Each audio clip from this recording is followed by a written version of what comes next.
ఉపవాస ప్రార్థన కొరకై దానియేలు గ్రంథము 9వ అధ్యాయము 3వ వచనాన్ని అందరం కలిసి చదువుకుందాం. 3వ వచనాన్ని అందరం కలిసి చదువుకుందాం. దానియేలు గ్రంథం 9వ అధ్యాయము 3వ వచనం. అంతటా నేను గోనెపట్ట కట్టుకుని ధూళి తలపైన వేసుకుని ఉపవాసం ఉండి ప్రార్థనలను చేయుటకై ప్రభువు దేవుని ఎదుట నా మనసును నిబ్బరము చేసుకుంటుని. దేవుడు ఇక్కడ దానియేలు ప్రార్థన జీవితాన్ని కలిగి ఉన్నాడు. దానియేలు చేసేటువంటి ప్రార్థన ఎలాంటి ప్రార్థన అంటే ఉపవాసం ఉండి దానియేలు ప్రార్థన చేస్తున్నాడు. దానియేలు ఉపవాసం ఉండి ప్రార్థన చేస్తూ వచ్చినాడు. దానియేలు గ్రంథం 9వ అధ్యాయం 3వ వచనం చూసినట్లయితే దానియేలు అంటాడు, అంతటా నేను గోనెపట్ట కట్టుకుని ధూళి తలపైన వేసుకుని ఉపవాసం ఉండి ప్రార్థన విజ్ఞాపనలు చేయుటకై ప్రభువు దేవుని ఎదుట నా మనసు నిబ్బరం చేసుకుంటుంది. ప్రార్థన చేయటానికి దానియేలు తన మనసును ఏం చేస్తూ వచ్చినాడంట? నిబ్బరం చేసుకుంటూ వచ్చినాడు అనమాట. నిజంగా దానియేలు చాలా ప్రార్థనాపరుడు, చాలా ప్రార్థన జీవితం కలిగిన వాడు. దానియేలు గురించి మనకు తెలుసు, చాలాసార్లు మనం దానియేలు గురించి విన్నాము. అయినా మరొకసారి మనము ప్రార్థన చేయటం అనేది, ఉపవాస ప్రార్థన అనేది కూడా చాలా ప్రాముఖ్యమైనది. దానియేలు ప్రార్థన జీవితాన్ని కలిగి ఉన్నాడు. రకరకాలుగా తన ఆత్మీయ జీవితంలో ప్రార్థన జీవితం లేనివాడుగా లేడు, కానీ ఎంతో ప్రార్థనాపరుడుగా దానియేలు మనకు కనపడుతున్నాడు.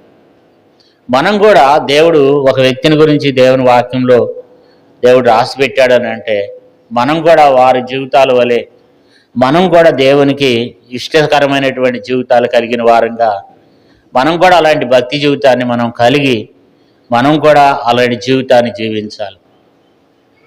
దానియేలు ఎంతో ప్రార్థన జీవితాన్ని కలిగినవాడు. తన ప్రార్థనలో తన కలిగి ఉన్నటువంటి విధానాన్ని మనం చూసినట్లయితే ప్రార్థన అనేది ఒక క్రమంగాను, లేకపోతే అది ఒక క్రమం తప్పకుండాను ప్రార్థనకు రకరకాలుగా ఆయన సమయం ఇచ్చినట్లుగా మనం దేవుని వాక్యంలో చూడవచ్చు. మొట్టమొదట దానియేలు యొక్క ప్రార్థన ఎలాంటి ప్రార్థన అంటే ప్రార్థనే ప్రాణంగా భావించాడు. ప్రార్థన చేయకపోతే ఏమైంది అని అంటే ఆరాధన ప్రార్థన నాకు 2 రెక్కలు, పక్షిగంకులు అనేవాడంట. మరి ఒక పక్షికి 2 రెక్కలు ఎలాగో నాకు కూడా ఆరాధన ప్రార్థన 2 రెక్కలు లాంటివి అనేవాడంట. దానియేలుకి ప్రార్థనే ప్రాణం. ప్రార్థన చేయకపోతే తను ఉండలేడు. ప్రార్థనే ప్రార్థనగా భావించి ప్రార్థన చేశాడు దానియేలు. ఎన్ని పరిస్థితులైనా రాని, ఎన్ని ఇబ్బందులైనా రాని, ఎన్ని కష్టాలైనా రాని, ఎన్ని ఆటంకాలు వచ్చినా తన ప్రార్థన మాత్రం మానేవాడు కాదు. దానియేలులో మనం చూడవచ్చు. మొట్టమొదటి విషయం ఏంటంటే ప్రార్థనే తనకు ప్రాణం అన్నమాట. మనం గాలి పీల్చుకోకుండా మనం బతకగలమా? బతకలేము. దానియేలు కూడా ఏంటంటే ప్రార్థన చేయకుండా తను బతకలేడు.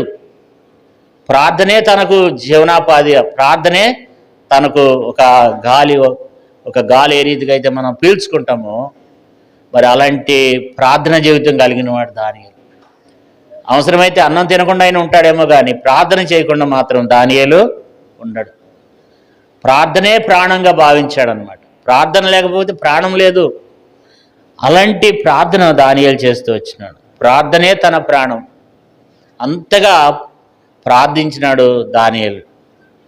రెండో విషయం ఏంటంటే ప్రార్థనకు ఒక స్థలము. దానియేలు మనం చూసినట్లయితే దానియేలు ఒక ప్రార్థనకు ఒక స్థలాన్ని చూసుకున్నాడు. దానియేలు ప్రార్థనకు ఒక స్థలం ఏం చేసేవాడంట? 6వ అధ్యాయంలో మనం చూసినట్లయితే దేవుని బిడ్డలారా, దానియేలు ప్రార్థన ఏం చేసేవాడంట? 6వ అధ్యాయం చూడండి, 10వ వచనం. ఇట్టి శాసనము సంతకం చేయబడినని దానియేలు తెలుసుకునినను అతడు తన ఇంటికి వెళ్ళి యథాప్రకారం అనుదినం 3 మోకాళ్ళిని తన ఇంటి పైగది కిటికీలు యెరూషలేమున తట్టుకు తెరబడి ఉండగా తన దేవునికి ప్రార్థన చేస్తూ ఆయనను స్తుతించుచూ వచ్చెను. దేవుని యెరూషలేం ప్రార్థన మందిరం అంటే ఆ రోజుల్లో ఎక్కడో యెరూషలేం ప్రార్థన మందిరం ఉండేదన్నమాట.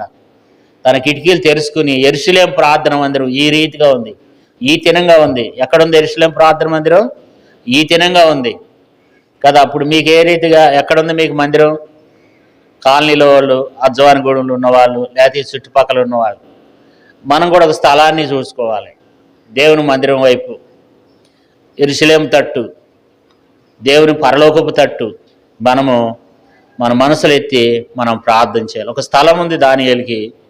ఆ స్థలంలో తను ఏం చేస్తూ వచ్చేవాడంట? ప్రార్థన చేస్తూ వచ్చేవాడు. మనకు కూడా ఒక ప్రార్థనా స్థలం ఉండాలి. ఒక ప్రత్యేకంగా ఒక పవిత్రమైన ఒక స్థలం మన ఇంట్లో ప్రత్యేకంగా ఒక స్థలాన్ని మనం ఏర్పాటు చేసుకోవాలి.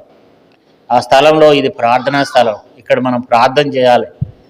మన ఇంట్లో మందిరంలో మనం కూడా ఏం చేయాలి? ప్రార్థన. దానియేలు కూడా ఏం చేస్తూ వచ్చినాడంటే ప్రార్థనకు ఒక స్థలాన్ని అంటే ఏర్పాటు చేసుకున్నాడు. ఆ స్థలంలో కూర్చొని ప్రార్థన చేస్తాడు. యెరూషలేము తట్టు తన ముఖం ఎత్తి ప్రార్థన చేస్తాడు. యెరూషలేము ఈ తెనంగా ఉంది, దేవుని మందిరం ఈ తెనంగా ఉంది, కాబట్టి నేను అటువైపే ఉండి తన మనసు ఎక్కడున్నా దేవుని మందిరంలో ఉన్నట్లుగాని భావించి దానియేలు ఏం చేసేవాడంటే ప్రార్థన చేసేవాడు. అంతేకాదు దానియేలు ఉన్న ప్రార్థనలో మూడో విషయం ఏంటంటే, తనకున్న ప్రార్థన విషయంలో మూడో విషయం ఏంటంటే సమయమును కేటాయించేవాడు. ప్రార్థనా సమయం ఉదయము, మధ్యాహ్నము, రాత్రి, ఈ సమయాన్ని మాత్రం ఖచ్చితంగా ప్రార్థనకు తను కేటాయించేవాడు అన్నమాట. దానియేలు ప్రార్థనలో ఉన్నటువంటి ఆ మూడో కోణం ఏంటంటే తను ప్రార్థనకు ఒక సమయం అనేది కేటాయించేవాడు. మనం కూడా ఈ ప్రార్థనకు ఒక సమయాన్ని మనం కేటాయించుకోవాలి. ఈ సమయం దేవుంది, ఈ సమయాన్ని నేను వృధా చేసుకోకూడదు. ఈ సమయం ఉదయము ఇదిగో పలానా సమయం నుంచి పలానా సమయం నా దేవునిది, మధ్యాహ్నం పలానా సమయం నుంచి పలానా సమయం నా దేవునిది. ఒక సమయాన్ని మనం కేటాయించుకొని సమయానుకూలంగా మనం ప్రార్థన చేసేవారంగా ఉండాలి. రాత్రి అయిందనుకోండి, రాత్రి ఈ సమయం నుంచి ఈ సమయం దేవునికి. ఈ దినాన మనం సమయాన్ని దేవునికి ఇవ్వలేకపోతున్నాం. సెల్ ఫోన్లు వచ్చేసినాయి, మరి యూట్యూబ్ వచ్చేసింది, వ్యర్థమైనటువంటివన్నీ వచ్చేసినాయి. ప్రార్థన చేయడానికి అవకాశం లేదు. వాళ్ళతో మాట్లాడుకుంటా, వీళ్ళతో మాట్లాడుకుంటా, టీవీలతో మాట్లాడుకుంటూ, టీవీల ముందు కూర్చుంటూ, సెల్ ఫోన్లు చూసుకుంటూ, వ్యర్థమైన చూసుకుంటూ ప్రార్థన సమయాన్ని దాటిపోతున్నాం. నిద్ర వచ్చినప్పుడే ప్రార్థన. కాబట్టి మనకు ఒక ప్రార్థనకు ఒక సమయం అంటే లేదు. దానియేలుకి అయితే తనకు ఒక సమయం ఉందంట. ఏంటి ఆ సమయం అంటే ఉదయము, మధ్యాహ్నం, రాత్రి. ఎన్నిసార్లు చేస్తాడంట? దినమునకు 3 ప్రార్థన చేస్తాడంట కదా. దినమునకు 3 ప్రార్థన చేస్తాడు. అంతేకాదు నాలుగో విషయం ఏంటంటే దానియేలు ప్రార్థనలో ఉన్నటువంటి నాలుగో విషయం ఏంటంటే ఏకాంత ప్రార్థన. ఎవరు ప్రార్థన చేసినా చేయకపోయినా నేను మాత్రం ఖచ్చితంగా ఏం చేయాలి? ప్రార్థన చేయాలి.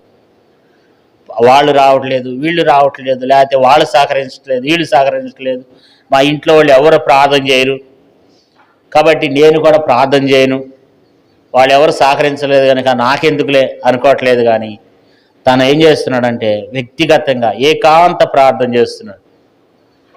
తనతో రెండో వాళ్ళతో పని లేదు. అనేక పర్యాయములు వ్యక్తిగతమైనటువంటి ప్రార్థన స్నేహితులతో కూడా తన స్నేహితులతో కూడా ప్రార్థన చేసాడు దానియేలు. స్నేహితులతో, సంఘంతో చేసేటప్పుడు సంఘంతో వ్యక్తిగతమైనటువంటి ప్రార్థన జీవితాన్ని దానియేలు కలిగి ఉన్నాడు. కాబట్టి ఇప్పుడు దానియేలులో మనం చూసాం ప్రార్థనే ప్రాణం. దానియేలుకి ప్రార్థనే ప్రాణం. తినకుండానైనా మానేస్తాడేమో కానీ ప్రార్థన మాత్రం మానడు. ఒక వ్యక్తి గాలి పీల్చుకోకుండా ఏ రీతిగా అయితే ఉండలేడో దానియేలు కూడా ప్రార్థన చేయకుండా ఉండలేడు. రెండోది ప్రార్థన కొరకు ఒక స్థలాన్ని కేటాయించుకున్నాడు. రోజు వెళ్తాడు, ఆ స్థలంలో కూర్చుంటాడు. యెరూషలేము తట్టు తన కిటికీలు తెరుచుకుని ఎన్ని పరిస్థితులు వచ్చినా కిటికీలు తెరుచుకుని ప్రార్థన చేస్తాడు. తర్వాత ఏకాంత ప్రార్థన. తర్వాత ప్రార్థనకు ఒక సమయాన్ని కేటాయించుకున్నాడు. నేను రోజుకు 3 సార్లు ప్రార్థన చేయాలి, దేవునికి 3 సార్లు సమయాన్ని ఇవ్వాలి, 3 సార్లు నా దేవునితో నేను మాట్లాడాలి, నా కష్టం నా దేవునికి చెప్పుకోవాలి అని ప్రార్థన చేసేవాడు. వ్యక్తిగతంగా ప్రార్థన చేస్తూ వచ్చేవాడు. అంతేకాదు ప్రార్థన అంటే ప్రాణానికి తెగించి ప్రార్థన చేశాడు. ఏంటంటే బైబిల్లో ఏం రాయబడుతూ వచ్చింది చూడండి, 6వ అధ్యాయం 10వ వచనం. ఇట్టి శాసనము సంతకము చేయబడినని దానియేలు తెలుసుకునినను యథాప్రకారంగా అనుదినం 3 మోకాళ్ళిని తన ఇంటి పైగది కిటికీలు యెరూషలేము తట్టునకు తెరవబడి ఉండగా తన దేవునికి ప్రార్థన చేస్తూ ఆయన స్తుతించుచూ వచ్చెను. ఇట్టి శాసనము సంతకం చేయబడింది. ఏంటి సంతకం అంటే 30 రోజుల వరకు ఎవ్వరు కూడా ఏ దేవునికి ఏం చేయొద్దు? ప్రార్థన చేయొద్దు. ఏదన్నా ఉంటే ఏం చేయాలి? రాజుగారికి చెప్పుకోవాలి అంతే. ఒకవేళ నువ్వు ఆజ్ఞ అతిక్రమించి నువ్వు ప్రార్థన చేసావా, నిన్ను తీసుకుని వెళ్ళి ఎక్కడ వేస్తారు? సింహబోన్లో వేస్తారు. సింహబోన్లో వేస్తారు. మనమైతే ఏం చేస్తాం చెప్పండి? ఎవ్వరు ఎక్కడ కూడా ప్రార్థన చేయొద్దు. ఒకవేళ చేశారనుకోండి, మిమ్మల్ని తీసుకెళ్ళి సింహాల బోన్లో వేస్తామంటే ఏం చేస్తాం మనం? ఎందుకు వచ్చిందిలే, దేవుడికి తెలుసు కదా, తర్వాత ప్రార్థన చేయొచ్చులే, 30 దినాలు పోయిన తర్వాత ఏం చేయొచ్చు? ప్రార్థన చేయొచ్చులే అనుకుంటాం మనం. దానియేలు ఇది అట్లా కాదంట, ప్రాణానికి తెగించిందంట. అది ఎందుకంటే అది రాజాజ్ఞ అనమాట. ఇంకోటి కాదు, మామూలు విషయం కాదనమాట. అది కఠినమైనది. ఎందుకంటే ఒక్కసారి రాజు సంతకం పెట్టిండే దాని మీద ముద్ర వేసాడంటే ఇంకా దాన్ని ఎవరు కూడా ఏం చేయలేరు, మార్చజాలరు అనమాట. ఏ వ్యక్తి కూడా ఎవడు కూడా ఏం చేయలేడు, మార్చజాలడు అనమాట. అలాంటి శాసనము ఉన్నప్పుడు కూడా ప్రాణానికి తెగించి ఏం చేస్తున్నాడు? ప్రార్థన చేస్తున్నాడు. నిజంగా మన జీవితాలను చూస్తే ప్రార్థనకు ఆటంకం లేకపోయినా, ప్రార్థన చేయడానికి ఏ అభ్యంతరం లేకపోయినా, ప్రార్థన చేయడానికి మనకు సమయం ఉన్నప్పుడు కూడా మనం ప్రార్థన చేయట్లేదు. నిజంగా దానియేలు నుంచి మనం ఏం చేస్తాం?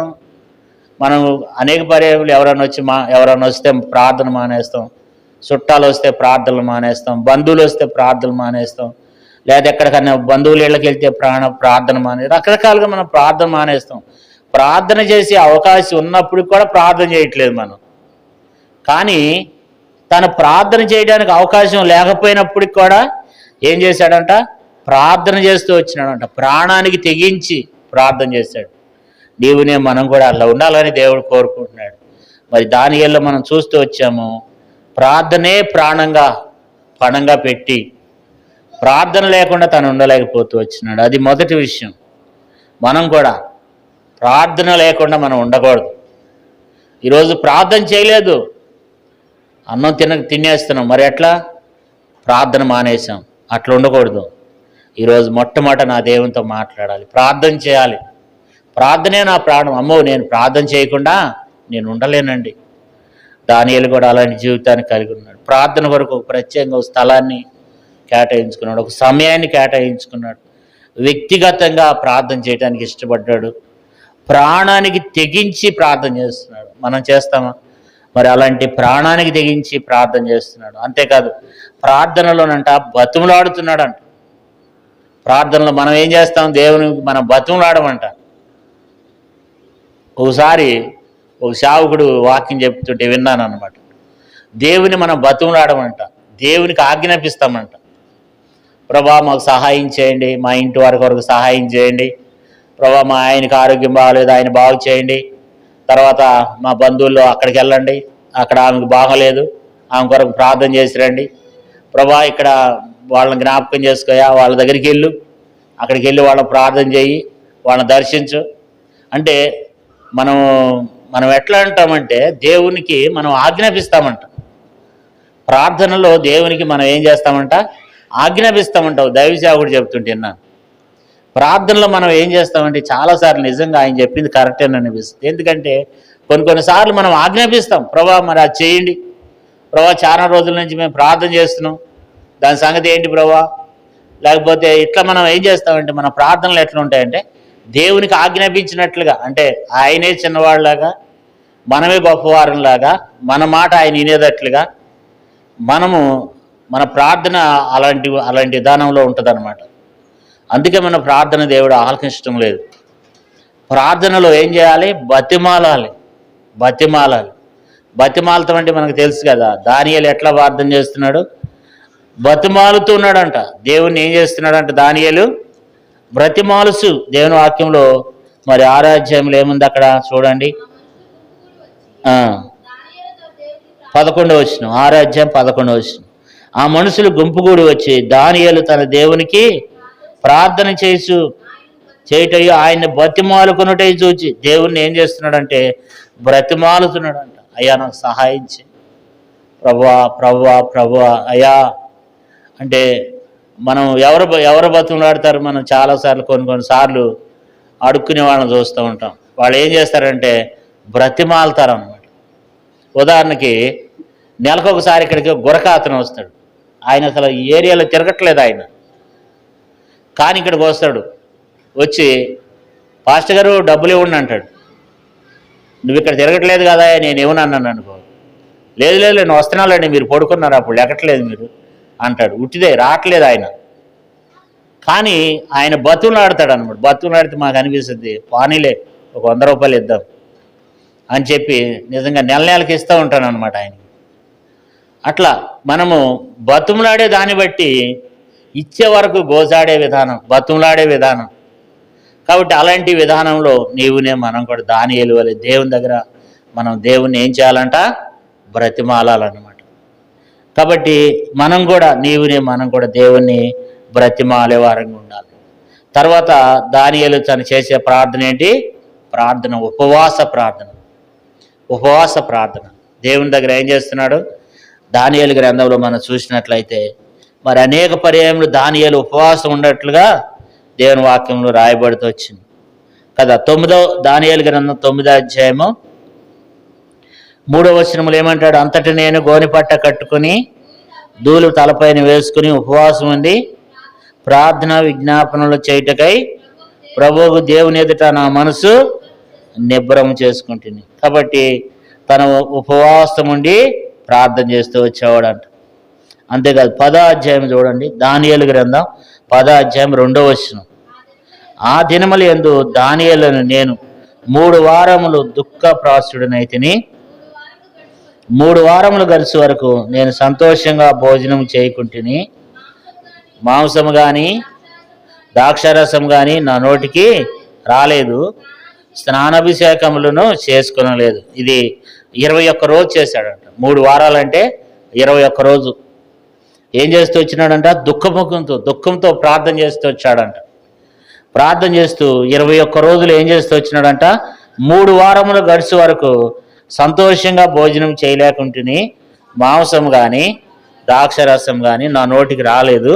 తర్వాత స్నానం కూడా చేయలేదంట కదా. అంత గొప్ప ప్రార్థన పరుడు దానియేలు.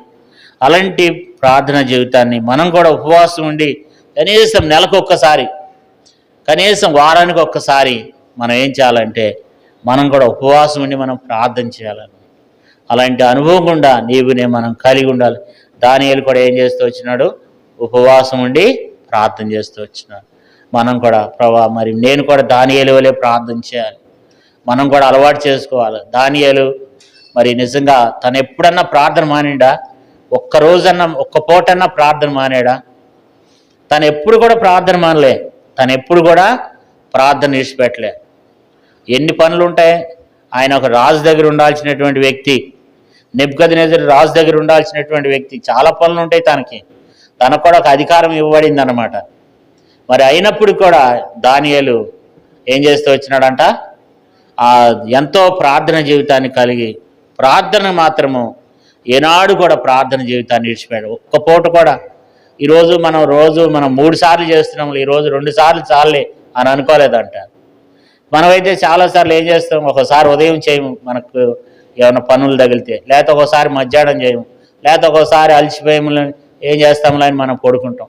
కానీ దానియేలులో మనకు దేవుడు ఏం నేర్పిస్తున్నాడంటే, ప్రియ సహోదరుడా సహోదరి, దానియేలు ప్రాణముగా నేను ప్రార్థన చేయకపోతే నేను బతకలేను అన్న రీతిలో దానియేలు ప్రార్థన ఒక చేప నీళ్ళల్లో ఉంటుంది, దాన్ని ఒడ్డున పడేస్తే చేప ఏ రీతిగా అయితే బతకలేదో దానియేలు కూడా అలాంటి ప్రార్థన లేకపోతే దానియేలు బ్రతకలేడు. ప్రార్థన కొరకు ఒక స్థలాన్ని కేటాయించుకున్నాడు, ప్రార్థన కొరకు ఒక సమయాన్ని కేటాయించాడు, వ్యక్తిగతంగా ప్రార్థన చేస్తున్నాడు. ఎవరు వస్తే నాకేంటి, ఎవరు వస్తే రాకేంటి, ఎవరు రాకపోతే నాకేంటి, నేనైతే ప్రార్థన చేయాలి. తర్వాత నిజంగా ప్రాణానికి తెగించి మనమైతే చేస్తామా? ఇట్టి శాసనం సంతకం చేయబడిందంట. అలాంటప్పుడు కూడా దానియేలు ప్రార్థన చేస్తూ వచ్చాడు, దేవుణ్ణి బతిమాలుసి వచ్చినాడు. ఉపవాసం ఉండి ప్రార్థన చేసి ఉపవాస ప్రార్థనలో దేవుని దగ్గర ఒప్పుకుంటూ దేవుని దగ్గర ప్రార్థన చేసినటువంటి వ్యక్తి. అందుకని దేవుడు ఏమంటాడు? దానియేలు నీవు బహుప్రియుడవు. కాబట్టి దానియేలు నీవు బహుప్రియుడు. అందుకని దేవుడు దానియేలుని ఎప్పుడు కూడా దర్శిస్తూ వచ్చేవాడు అనమాట. తన ఒంటరిగానే కూడా దేవుడు దానియేలుని దర్శిస్తూ వచ్చేవాడు. ఒక మాట చదువుకుందాం. దానియేలు గ్రంథం 10వ అధ్యాయం 8వ వచనం చదవండి. నేను ఒంటరినై ఈ గొప్ప దర్శనం చూసినందున నాలో బలమేమీ లేకపోయాను, నా సొగసు వికారమైన. కాబట్టి మరి దర్శనం చూస్తూ వచ్చినాడంట, దేవుడు దర్శనం ఇచ్చాడంట. 11వ వచనం చదవండి. దానియేలు, నీ బహుప్రియుడు గనుక నేను నీ యొద్దకు పంపబడి తిని, నువ్వు లేచి నిలబడి నేను నీతో చెప్పిన మాటలను తెలుసుకున్నాను. అతడు మాటలు నాతో చెప్పగా నేను వణుకుచూ నిలబడి తిని. అంటే దేవుడే వచ్చినాడంట. దేవుడు గాబ్రియేలు దూతను పంపిస్తూ వచ్చినాడంట. నేను నీ యొద్దకు పంపబడి తినయా దానియేలు, నీ ప్రార్థన నేను అంగీకరిస్తూ వచ్చాను, నీ ప్రార్థన నేను అంగీకరించాను. దేవుని దగ్గర నుంచి వచ్చాను, నేను దేవుని చేత పంపబడినటువంటి వాడును. నీ యొద్దకు నేను పంపబడి తిని, కాబట్టి నువ్వు లేచి నిలబడి నేను నీతో చెప్పి మాటలను తెలుసుకునమనెను. అతడు మాటలు నాతో చెప్పగా నేను వణుకుచూ నిలబడి తిని. కాబట్టి దానియేలుకి గొప్ప దర్శనం చూశాడు. కారణం ఏంటంటే, ఎవరు దర్శనాలు చూస్తారు, ఎవరు దేవుని కార్యాలు చూస్తారు, ఎవరి ద్వారా దేవుని కార్యాలు జరుగుతాయంటే ప్రార్థన పరుల ద్వారా. కాబట్టి మనం కూడా మరి అలాంటి ప్రార్థన జీవితాన్ని మనం కలిగి ఉండాలని దేవుడు దానియేలు మనకు జ్ఞాపకం చేస్తూ వచ్చింది. ఇటు అనుభవంలో మనం కూడా ప్రార్థన చేద్దాం. దేవా, నేను కూడా దానియేలు వలె ఆ ప్రార్థన శక్తిని, ప్రార్థన బలం నాకు అనుగ్రహించండి. దానియేలు ఎలాంటి ప్రార్థన చేస్తూ వచ్చినాడో నేను కూడా ఆ రీతిగా ప్రార్థన చేయాలి ప్రభువా అని చెప్పి మనం దేవుని దగ్గర ఒప్పుకొని మనము ప్రార్థన చేద్దాం. దేవుడి కొద్ది మాటలను దీవించి ఆశీర్వదించును.